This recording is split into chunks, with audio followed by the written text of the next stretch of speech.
Hello guys, and welcome back to another video. And in this video I'm going to demonstrate how I clean the Bachmann Spectrum locomotives. This particular model that I've got here is it's a GE-8-40C. These locomotives were built by a division of the General Electric company. The locomotive was put out between 1987 and 1992. And as you can see, it's in pretty good shape. It's missing the back railing, but other than that, it's in really good shape. It's actually a used locomotive I bought off eBay.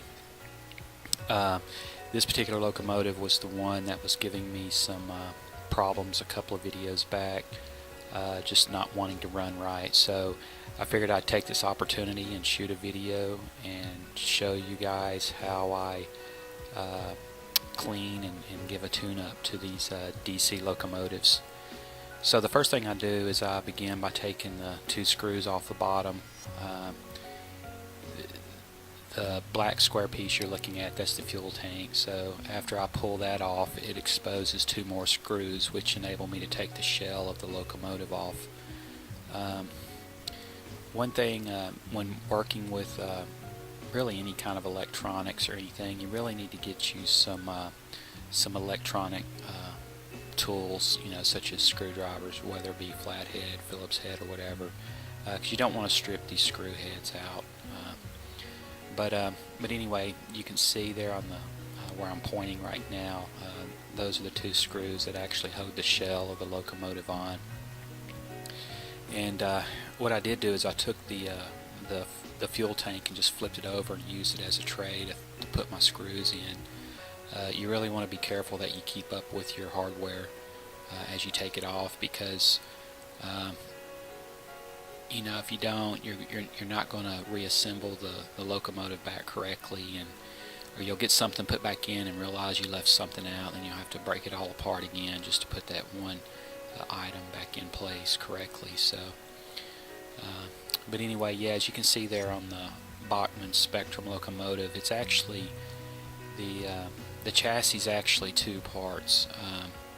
You can see that seam right down the middle that's separated by the plastic or the Teflon spacers there. That acts as a spacer there to keep the two parts of the chassis nice and even. So there I'm just kind of inspecting it and looking at it. On these particular models, there's a piece of metal up above the wheel sets that actually make contact with the chassis itself, and that's how the actual motor that you see there gets the power from the wheels. So I was just inspecting it to make sure that they're actually hitting the bottom of the chassis, and I did notice that one of them looked to be bent. It didn't look like it was making good contact. That might have been the culprit to everything, but it's good to go ahead, and I've already gotten it apart. Go ahead and take it apart and go ahead and give it a good cleaning. So there I'm just removing the appropriate screws in order to separate the two pieces of the chassis, so that I can get to the trucks and begin the cleaning process. So yeah, I enjoy doing stuff like this. I like to know how things work, and I've taken several of these apart, so I'm familiar with this particular locomotive.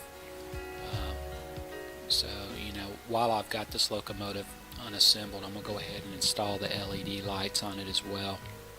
I won't be doing that in this video, but I will demonstrate in an upcoming video how I do that.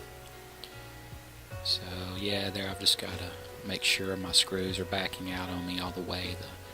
I actually had a little bit of a problem taking the chassis apart here, but I was finally able to get it apart. It doesn't look like it's been taken apart in quite a long time.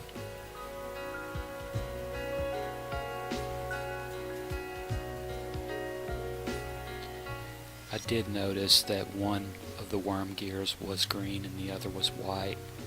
So that tells me that this locomotive has been serviced at some point in the past. Now I've got it apart, and as you can see there, it's there's not really a whole lot to it. Even during this process, I cleaned the motor up a little bit as well. It just, it's an old locomotive, and it just needed a little TLC. So what I'm doing there is I'm just looking to see. I found the motor was sticking in the chassis frame a little bit, so I'm just kind of cleaning it off, and you can see there it's the insulation that was on the bottom side of the motor. It's starting to peel away from the motor. So, but yeah, it just fell right out there. It's funny how that works. You don't want it to come out, and it comes out. But anyway, so right there, I'm just showing you the screws that actually are screw into the top of the truck, into those little pieces that I'm wiggling out right there. That's what actually holds the wheel set or the trucks to the chassis. So I'm just pulling it out. Now I'm just trying to be careful. I'm pulling the drive shaft out of the flywheel. With the Bachmann Spectrums, they just pull right out. As you can see, the truck to the left, at the end of the drive shaft, it has a universal joint. That's what slides up into the flywheel on the motor. So when I pull those out of the flywheel, I try to be careful not to bend it. What I just pointed to was the green worm gear. So yeah, at this point, I'm going to go ahead and right now I'm just looking, just kind of inspecting to see what all's dirty and what needs to be cleaned. And so it actually takes a little while to do this, but it's well worth it. As I'll show at the end of this video, there's definitely a huge difference in the way it performs. Here I'm pointing at the metal contacts that make contact with the bottom side of the chassis. That's how the motor gets the electricity from the track. Yeah, so here on the underside of the chassis, right here is where the little metal contacts on the top side of the wheels make contact, and that's how electricity is transferred from the track all the way to your motor. If you look at the motor there at the bottom left hand corner of the frame, you can see one of the little copper contacts on the motor that actually rubs up against or makes contact with the chassis. So that's how electricity is transferred from the track to the motor. So we just want to make sure the underside of the chassis is clean as well.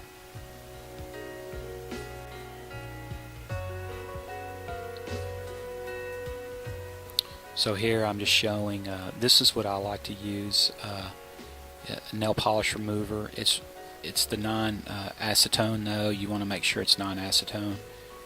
And it does a really good job at just cleaning up gunk and grime, and it dries really quick.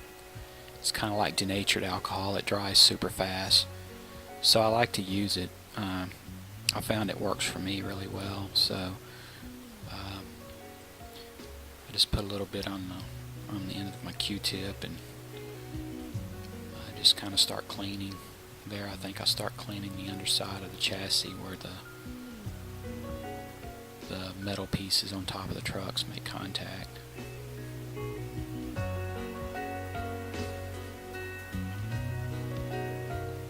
Yeah, I mean, look at that. It's already just coming right off. It was just, gunk and grime. Just, it's like any other wheeled vehicle. It kicks that gunk and grime up from the track. Just like a normal wheel would on a car. Up under the fender welds. So always make sure I clean those, the bottom part of that chassis frame. Always make sure I clean that well.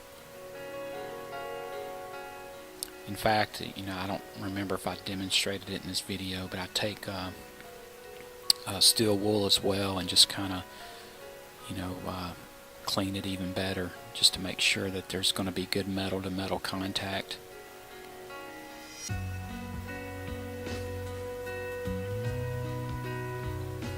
So yeah, it looks like I'm doing the other side here.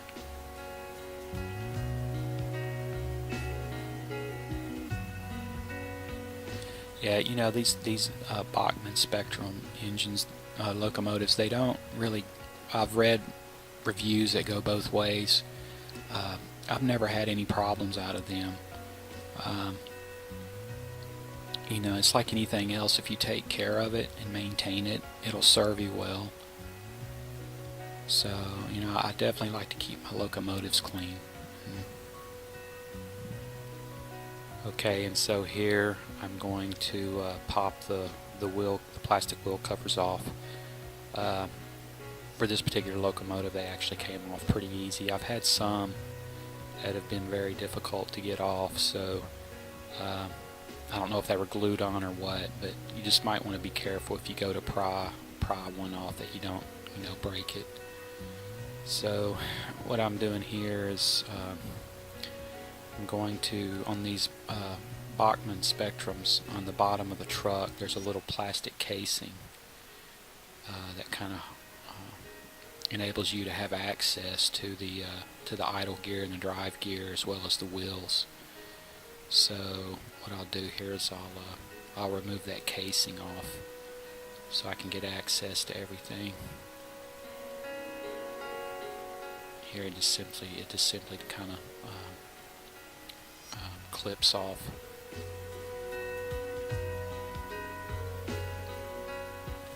As you can see, it's full of grease. That grease is kind of congealed, and it's almost like a glue now.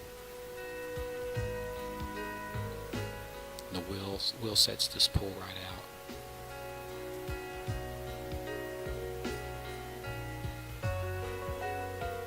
There you can see the metal contacts I was talking about earlier.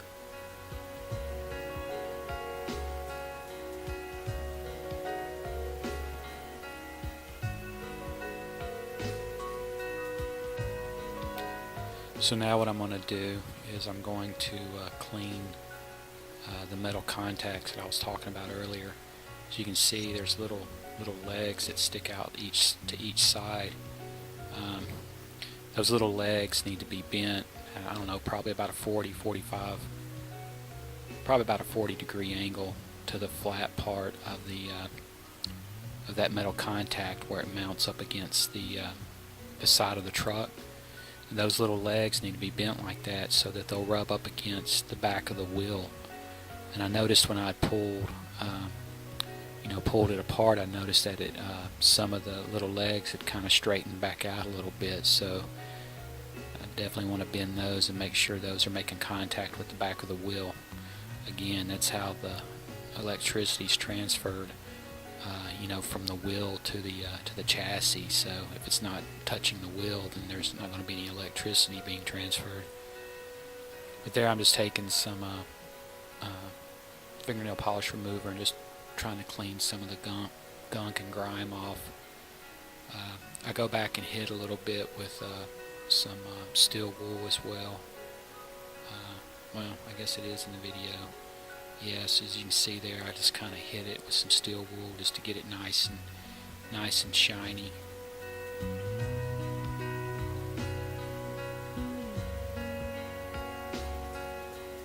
You can see some of the copper coming through, so that's a good sign.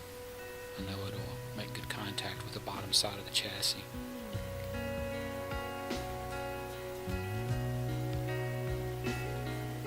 So there I was just pointing to the two little mounting holes. There's two little pins that stick out at the side of the truck. Actually, if you look at the truck assembly where you have the idle gear and the drive gear, you can see the two little pins sticking up. The truck that I have disassembled, the one that's laying down on the table right now, you can see the two little pins sticking up.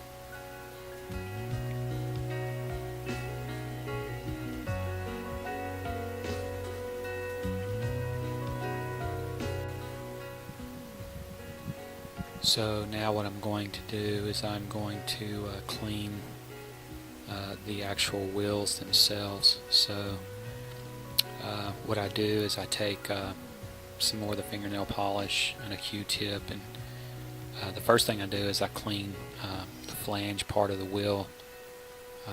Obviously the wheel, the part that's actually making contact with the track, if that's dirty, then you know you're not going to be getting any electricity coming through the wheel. So I go and I try to clean that really well. You can already see the end of the Q-tip there where it's already starting to turn dark. So you know these wheels were pretty dirty, and just looking at them, they really didn't seem too dirty, but they really were.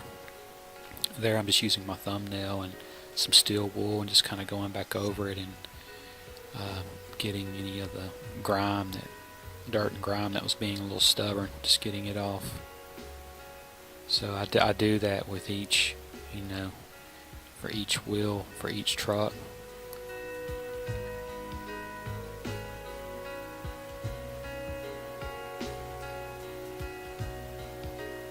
So I'll fast forward the video here through the rest of the, you know, cleaning the wheels, because it's really just the same process.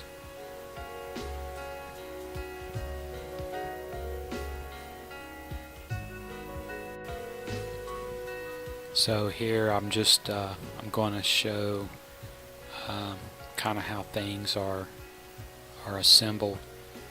So I have my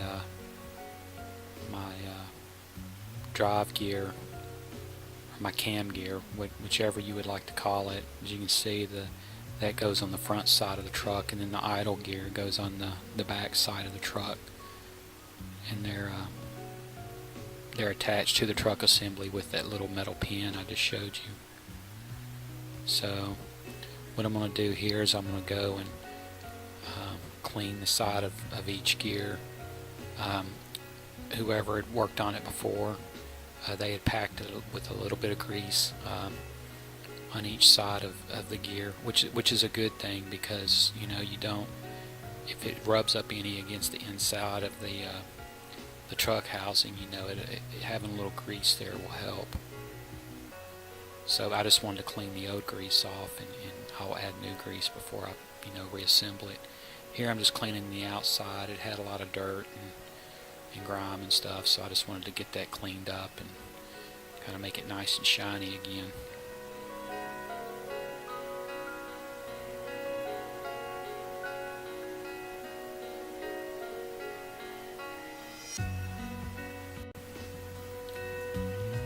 You'd be amazed at how dirty these things can get. I don't know how long it's been since this has been cleaned, but you know, just even the outside of this was pretty dirty. But yeah, I've been fortunate so far with my purchase of, you know, used locomotives. So you know, like I said, I get the I can get these G-840Cs off of eBay for, you know, I've bought a couple right around $30, I think. So you know, by the time you pay shipping and handling, it's another $15. It's about $45, but still, I mean, you know, if you want to stock up, have some locomotives sitting on your layout, even use them for operations or running or whatever, you know, you can do that for, you know, cheaper than you could buying a, you know, a new DCC equipped locomotive for $150, $200. So there I'm using some white grease, and I have my micro applicators. And I'm just going to apply just a little bit of grease to the hub part of the gear there. Like I said, that's more for just, you know, if the gear should happen to want to rub up against the inside of the gear housing on the truck assembly. You know, I want it to if it is going to do that, you know, trying to cut down on as much friction as I possibly can. And the way I install this, instead of trying to just, you know, line the holes up and push the pin through, I push the pin through and just let it stick out of the inside just a little bit, and then stick the gear up through there and then push the pin through. Seems to be a whole lot easier.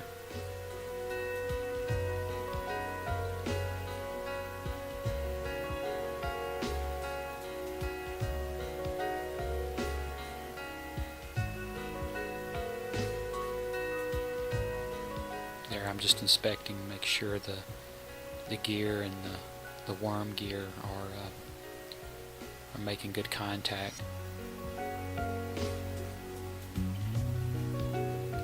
Clean it off a little bit more. Guess I saw a spot I missed.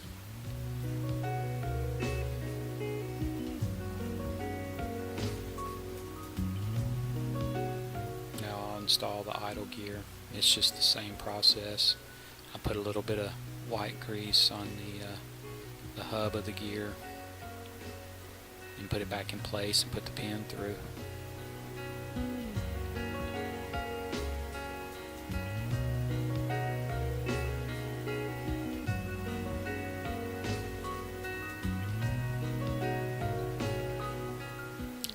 The little micro applicators, like I said, I bought those off of eBay for really cheap, and you get a big container of them, and they're I mean, you can use them on just about anything you gotta do to work on your railroad. They definitely come in handy.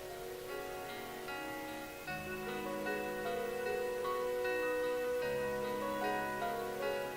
think I pushed that pin through just a little too far. I had to back it up a little bit.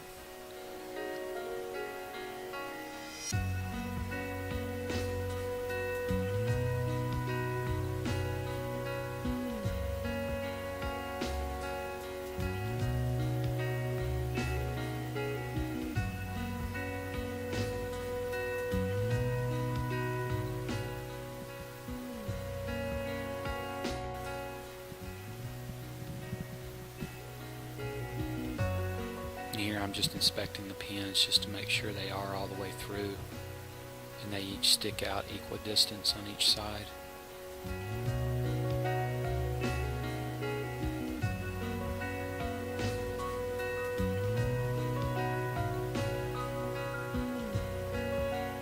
So then after that step I go back and I take a little bit more of the white grease and where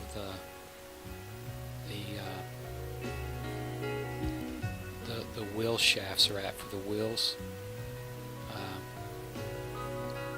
I actually apply a little bit of white grease to the little openings on the bottom of the truck set where the wheels snap in place.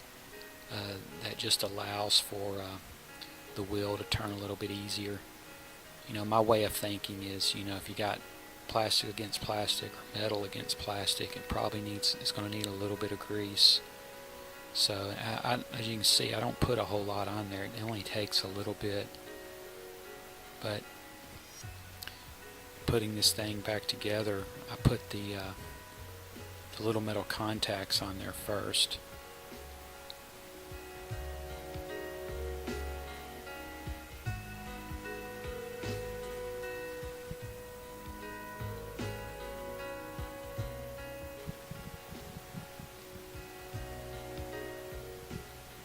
So again, I want to make sure that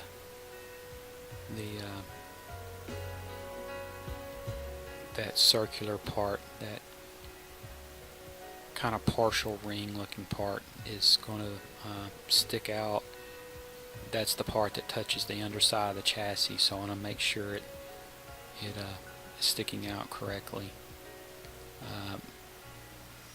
There, I think I just added the middle wheel set.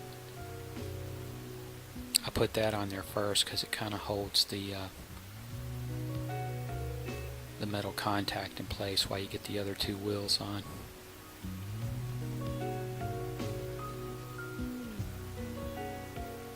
So there I'm pointing to the little leg that sticks out the end of the little metal contact. Like I said, it's important that that's touching the back side of the wheel for the electricity to be transferred. So I'm careful that that's the case and snap the wheels on.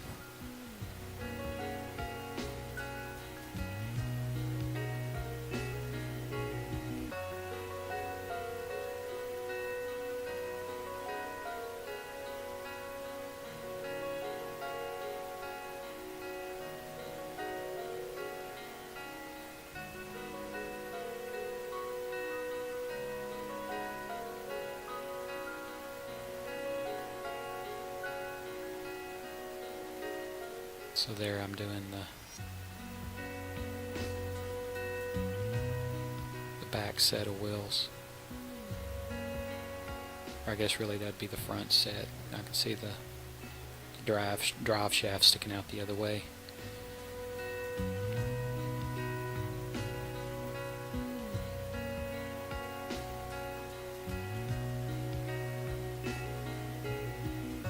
So there I'm just making sure that they are indeed snapped into place.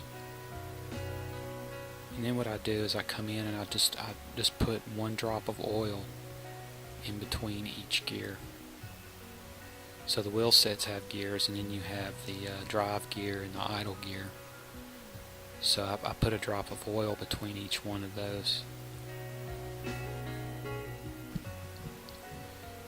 Then what I'm doing here is I'm taking the bottom piece there and just kind of cleaning it off.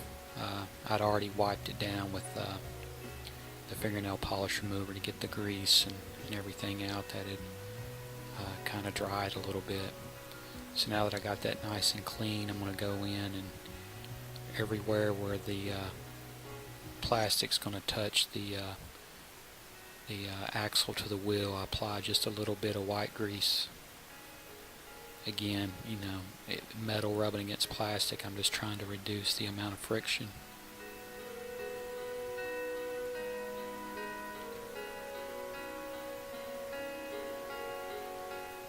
And again, I can't emphasize enough, it doesn't take a lot. You don't have to put a whole lot on here. In fact, if you put too much grease, it'll make it run. It's counterproductive. It'll make it run worse.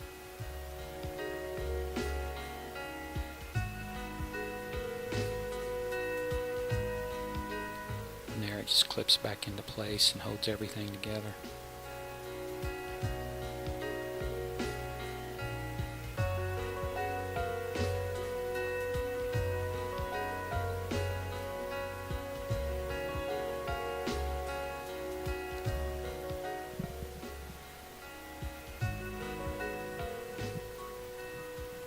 Just inspecting everything to make sure everything's put together correctly.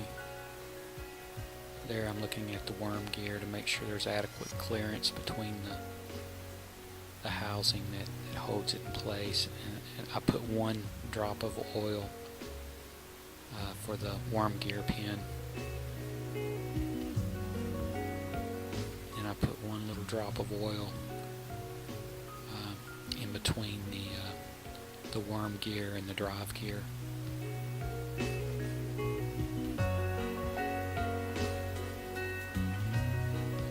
Again, it doesn't take much.